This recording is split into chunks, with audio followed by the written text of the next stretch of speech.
Since the war, since World War II, journalists have written some of the best accounts have come from journalists. And I think we all recognize that a good journalist is one of those people who knows how to bring a reader into the immediacy of the moment, a gripping account. And that's a great place for us to begin our education about World War II, to fire our imagination by reading these accounts. And that's what a good journalist does. A great journalist, of course, has to go beyond the storytelling. And we heard some of that today. It has to begin to move from great storytelling to telling us, what does this story mean to us? How has it changed our lives? How did our world become transformed? So while telling details move our heart, it is analysis and perspective which inform our mind. Our speaker today is a great journalist. He has earned 2 Pulitzer Prizes as a reporter for the Washington Post.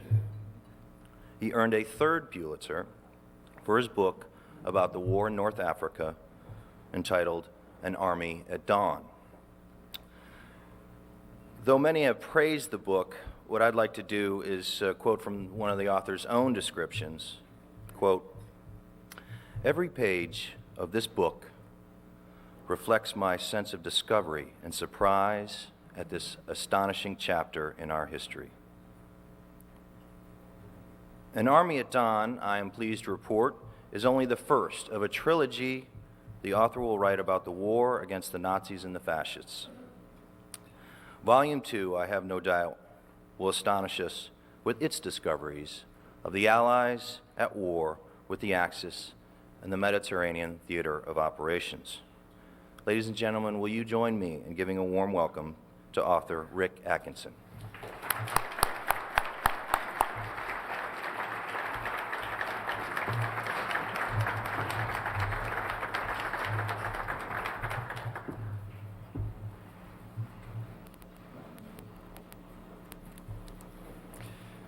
Well, thank you for that, Hugh. That was very generous of you.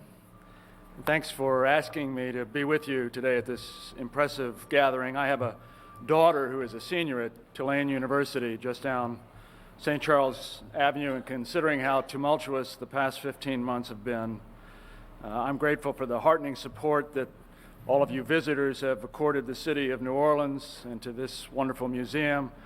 And I think all of us who are coming from somewhere other than New Orleans or the Gulf Coast are astonished at the heart, the pluck, the fortitude that all of you who live here have showed over the past 15 months.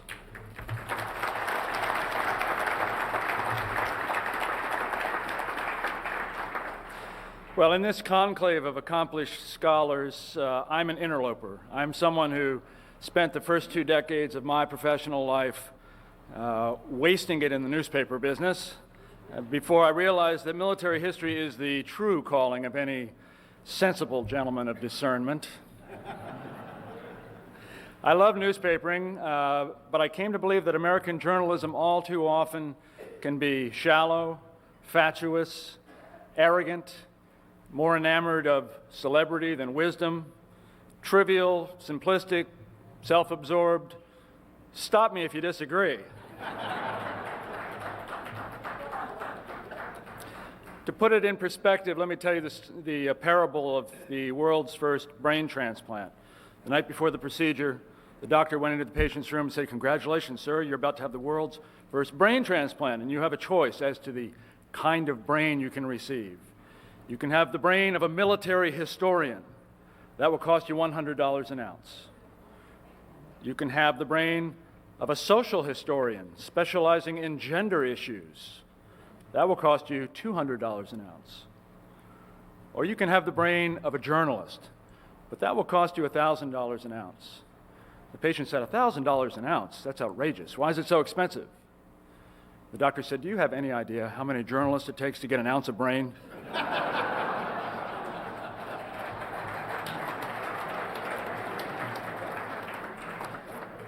Well, I'm here as a recovering journalist with my small fraction of an ounce.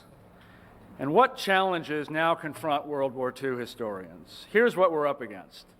The New York Times last month in its movie review of flag of our fathers, asserted, "It seems hard to believe there is anything left to say about World War II that has not already been stated and restated." Then just a couple weeks ago, the same New York Times suggested that the public has lost interest in World War II. We're told in that article that 10 or 20 years ago, quote, "writers and filmmakers were honoring World War II veterans, but those mining that field in 2006 seem to be capitalizing on them," close quote. Then, of course, there's the perennial hostility of academia to military history. There's a recent article by John J. Miller in National Review which notes that military history is dead at many top colleges and universities. Miller writes, "Where it isn't dead and buried, it's either dying or under siege from the shock troops of political correctness." The article quotes Robert Bruce at Sam Houston State, who says, "Military historians have been hunted into extinction by politically active faculty members who think military history is a subject for right-wing imperialistic warmongers." And to top it all off, there's the enduring conviction that, as Walt Whitman told us, the real war will never get in the books. That war on some level is unknowable, ineffable, too chaotic, too horrible to convey in mere words. This is a subset of the assertion that history is something that never happened, written by a man who wasn't there. The British writer Alan Moorhead warned us, even years afterward, it is not possible to extract the complete truth because by then the falsehoods of war have been repeated many times and become entrenched. Documents are lost. The men who together had a special, intricate pattern of knowledge at some place and time become dispersed, and memory grows uncertain. So, to those of us trying to write about World War II, woe is us. There's nothing more to say. The public doesn't care. The Academy disrespects us. And we're on a fool's errand chasing a chimera that cannot be caught. What's to be done? What's the antidote? Well, Barbara Tuchman had two good words of advice. Tell stories. Remember E.M. Forster's definition? If I say to you, the king died, and then the queen died, that's a sequence of events. If I say the king died and the queen died of grief, that's a story. Storytelling taps perhaps the most ancient of art forms, even more ancient than dissertation writing. Samuel Hines, a decade ago, observed that World War II as a whole was an action in Aristotle's sense. It had a beginning, a middle, and an end. That should make for lively, coherent narrative. It's worth remembering Samuel Eliot Morrison's complaint in 1946. He, of course, perhaps the preeminent American naval historian of the 20th century. And Morrison said, "American historians, in their eagerness to present facts and their laudable concern to tell the truth, have neglected the literary aspects of their craft. They have forgotten that there is an art of writing history."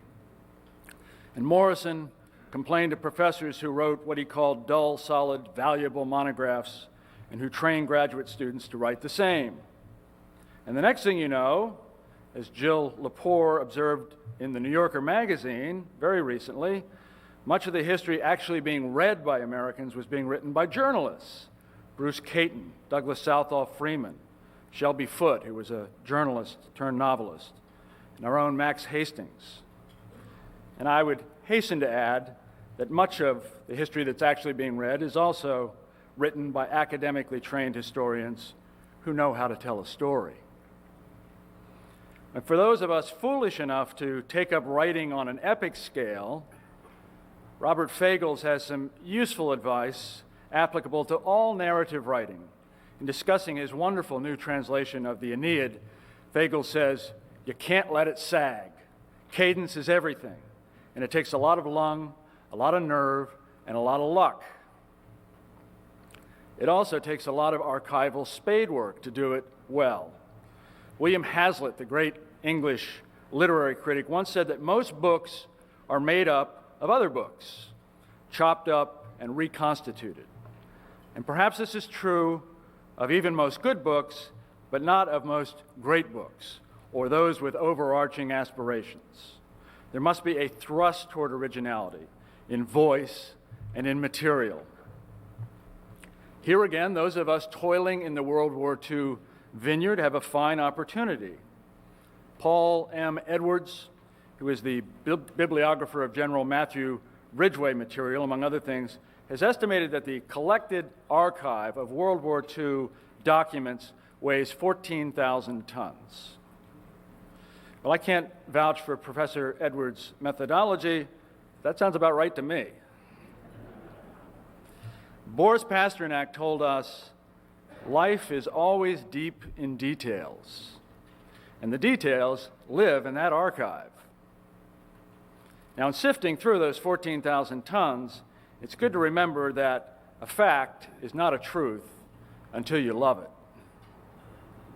as Shelby Foote said. Incidentally, he would have been 90 years old yesterday. We're looking for facts to love, to tease coherence and intimacy from the past, to find those fine brushstrokes that bring the dead to life.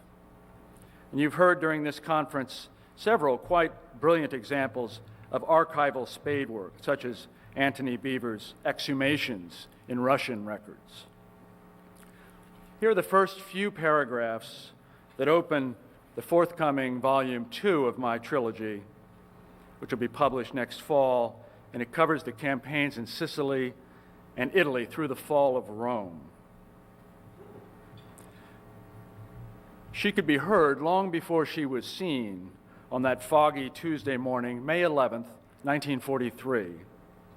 Through the mist and rain squalls swaddling lower New York Bay sounded a deep bass A, 2 octaves and 2 notes below middle C, not so much blown as exhaled from twin 7-foot whistles on the forward funnel, specially tuned to be audible 10 miles away without discomfiting passengers at the promenade rail. Her peacetime paints, red, white, and black, had vanished beneath coats of pewter gray, although only after a spirited protest by camouflage experts who preferred a dappled pattern of blues and greens called the Western Approaches Scheme to better befuddle enemy U-boats trying to fix her speed, bearing, and identity. Not that anyone glimpsing the famous triple stacks, the 1,000-foot hull, or that familiar jut of her regal prow could doubt who she was. Gray paint also slathered her name, but she remained in war, as in peace, the Queen Mary. She slid past Ambrose Light at 8:30 a.m., precisely 5 days, 20 hours, and 50 minutes after leaving Gourock, Scotland. Escorting U.S. Navy destroyers peeled away to seaward. And like her antebellum colors, the Queen's pre-war finery was long gone, stripped and stored in a New York warehouse. The 6 miles of Wilton carpet, the 200 cases of bone china and crystal, the wine cabinets and humidors that had provided 14,000 bottles and 5,000 cigars on a typical crossing in the palmy days of peace. For this voyage, designated WW number 21W, she had been transformed into a prison ship. Carpenters had removed any below-decks fittings that could be used as a weapon, while installing alarm bells, locks, sandbagged machine gun redoubts, and coiled barbed wire around dining and exercise areas. Now, from deep in the hold came the drone of 5,000 German prisoners, bagged in the North African campaign just ending, and held in Scottish cages before being tendered to the Queen in Gourock, after each man was carefully searched as ordered for illuminants such as matches and automatic lighters. 300 British soldiers stood watch below. Any guard inclined to befriend the enemy was advised, remember their barbarities. In truth, 5 days of violent zigzagging across the North Atlantic had rendered the barbarians docile. This lot, bound for a constellation of camps in the American Southwest, more than tripled the German POW population in the United States. But it was on the upper decks where the Queen Mary's larger purpose on this voyage could be found. The secret passenger manifest listed the United Kingdom's most senior war chiefs, including the commanders of the British Army, Navy, and Air Force, bound for Washington, D.C., and Trident, the code name for a 2-week Anglo-American conference on war strategy. Officers crowded the rails as the ship glided through the Verrazano Narrows, peering into the fog in a vain effort to glimpse the Manhattan skyline 7 miles north. They settled instead for dim views of Coney Island to starboard and Staten Island's Fort Wadsworth to port. Stewards and subalterns scurried about, sorting piles of luggage and tagging those bound for the White House with red slips bearing a large W, including 24 bags belonging to a certain Air Commodore Spencer. Secret documents were collected and filed in locked boxes stacked in the former children's playroom on the promenade deck, while classified waste paper smoldered in an incinerator improvised from a bathtub in mezzanine suite number 105. To mislead potential spies lurking in Scottish ports, great pains had been taken to obscure the details of this voyage. The ship's print shop in Gurk had engraved menus in Dutch to suggest that the mysterious traveler to New York was in fact Wilhelmina, exiled Queen of the Netherlands.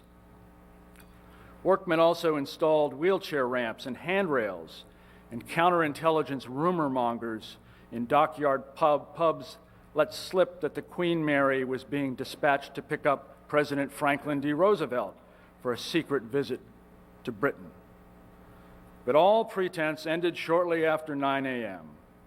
The ship's great screws turned a final turn, the iron anchor sank with a rattle and a mighty splash, and Air Commodore Spencer strolled on deck, looking well and fat and pink and eager to get on with the war.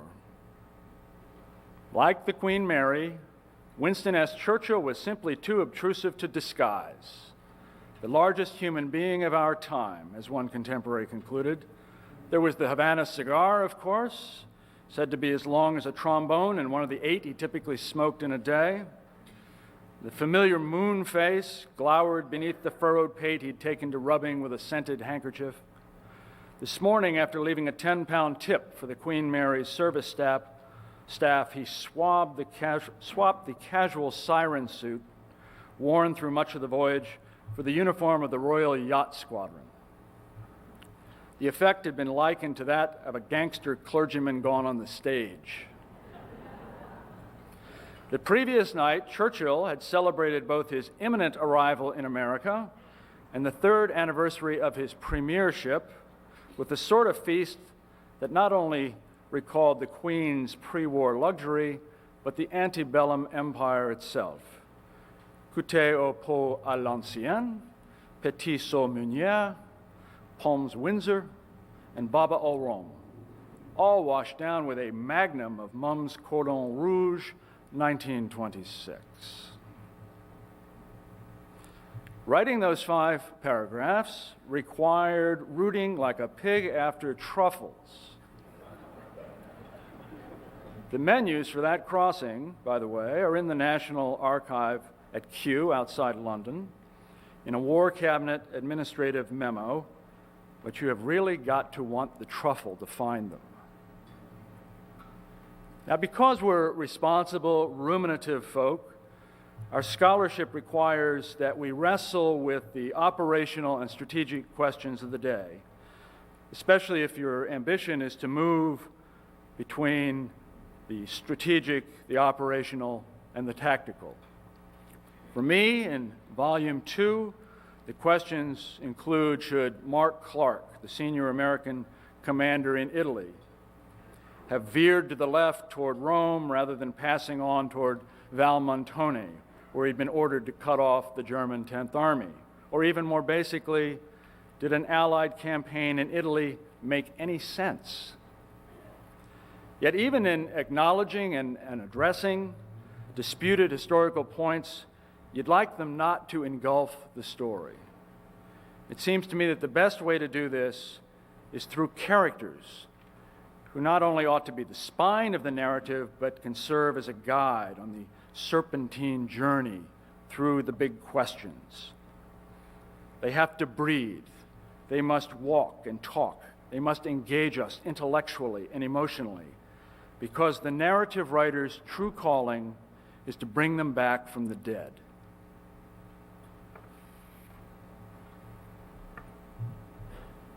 Here's an example of someone I'd like to bring back from the dead, someone who first appeared early in An Army at Dawn, the North African volume.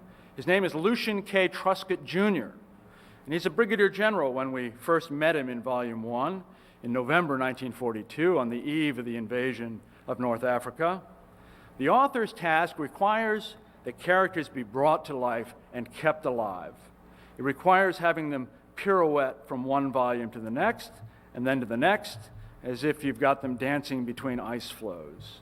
We have to see them grow, evolve, devolve, change. A reappearance in Volume 2 cannot simply replicate the character in Volume 1.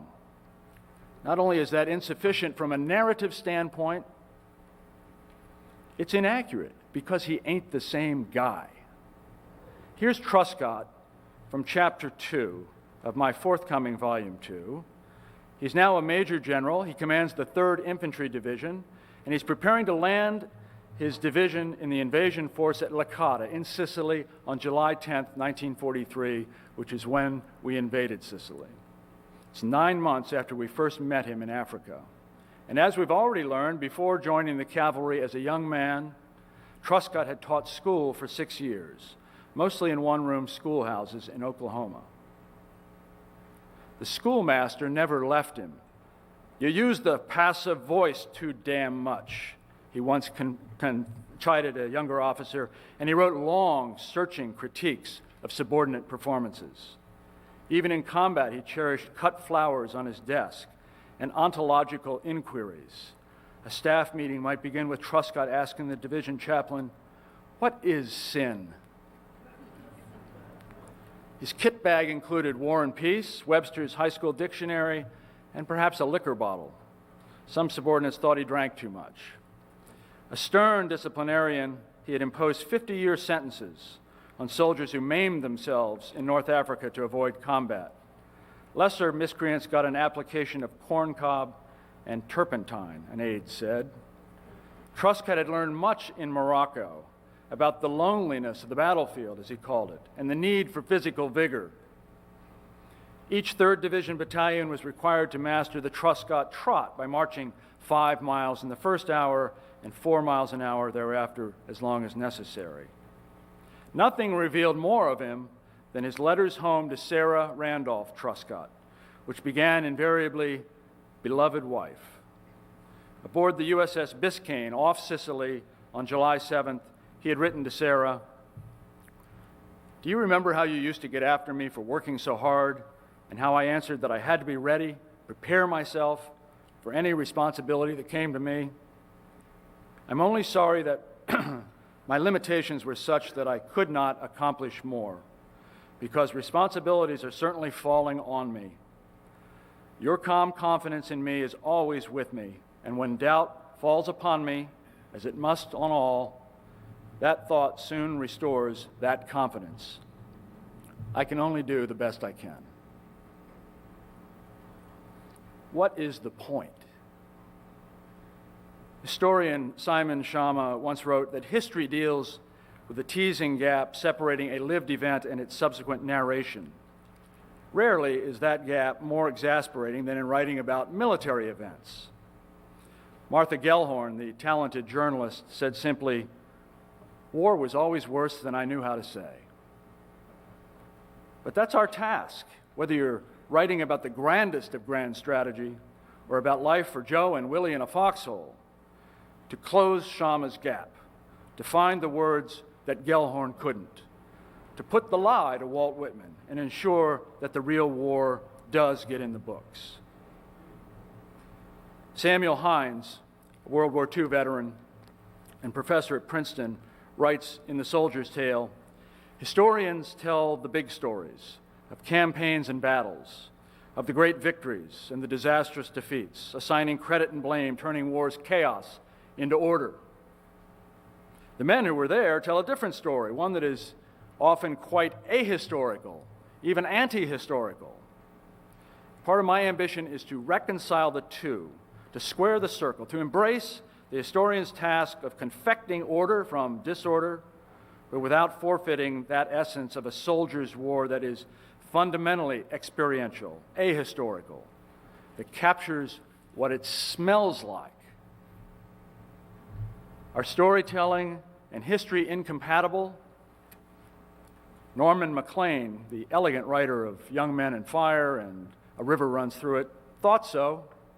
He wrote, if a storyteller thinks enough of storytelling to regard it as a calling, unlike a historian, he cannot turn from the sufferings of his characters.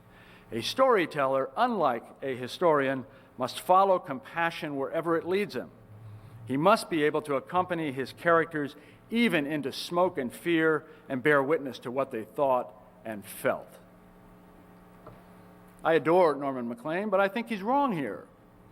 I believe the narrative historian is trying to empower the reader's imagination, precisely in order to follow our characters into smoke and fear.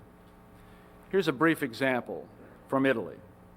In January 1944, 2 regiments from the 36th Division, formerly the Texas National Guard, launched a sequence of frontal attacks across the Rapido River near Cassino in central Italy, which was defended by the 15th Panzer Grenadier Division. The American attack failed with more than 2,000 casualties in one of the worst drubbings of the war. Here's the end of my account. Some hours after the final shots faded on the Rapido, a captured American private who had been released to serve as a courier stumbled into the 141st Infantry command post carrying a written message for den englischen Kommandeur, the English commander. The Panzer Grenadiers proposed a 3-hour ceasefire to search for the living and retrieve the dead. GIs fashioned Red Cross flags from towels and iodine, and even before the appointed hour, paddled across to both regimental bridgeheads. They found a few survivors, including Private Arthur E.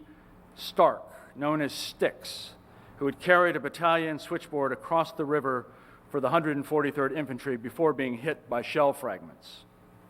For 3 days, he lay exposed to January weather. "Did you have a big Christmas? You should have seen mine," he had written his 11-year-old sister, Carol, in early January. "The little boys and girls over here didn't have much Christmas." Styx lingered for 2 days after his rescue, then passed over. Other cases ended better. A forward observer with half his face blown away appeared to be dead, but a medic noticed the lack of rigor mortis. Surgeons would reconstruct his visage from a photograph mailed by his family. For 3 hours, they gathered the dead, reaping what had been sown. Wehrmacht medics worked side by side with the Americans, making small talk and offering tactical critiques of the attack.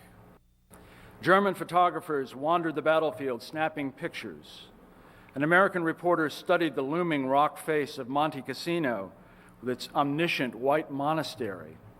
"Sooner or later," he said, "somebody's going to have to blow that place all to hell." The short peace ended. Dusk rolled over the bottoms. The mists reconvened. A final clutch of medics emerged, carrying a long pole with a white truce flag that caught the dying light. More than 100 bodies had been retrieved, but hundreds more remained, and would remain for months, carrion for the ravenous dogs that roam these fens. Here the dreamless dead would lie, leached to bone by the passing seasons, and waiting, as all the dead would wait, for doomsday's horn. On the deepest level, my ambition in writing about war is to transcend the particulars of time, place, and even character, to approach something that's timeless and placeless, to convey an emotional truth.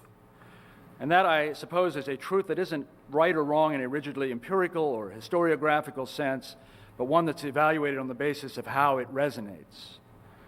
Writers of military history have an inherent advantage in their subject matter because war carries a natural emotional charge. like a proton carrying an electrical charge. It's about life and death. Hemingway said simply that war is the best subject of all. I also am convinced, very personally, that war is corrupting, even good wars or righteous wars.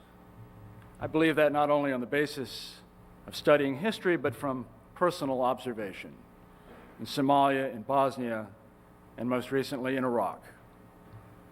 Eventually, it does bad things to good soldiers.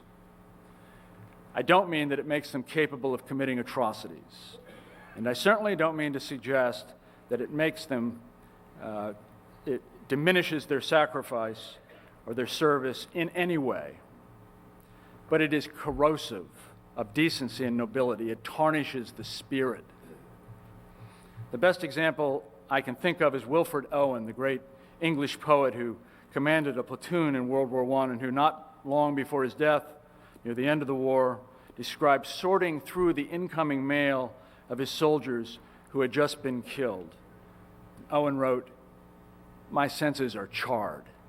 I don't take the cigarette out of my mouth when I write deceased over their letters." Part of the writer's task is to watch for this corruption, to document it, because it reminds us that as a general proposition, war is not as good as peace.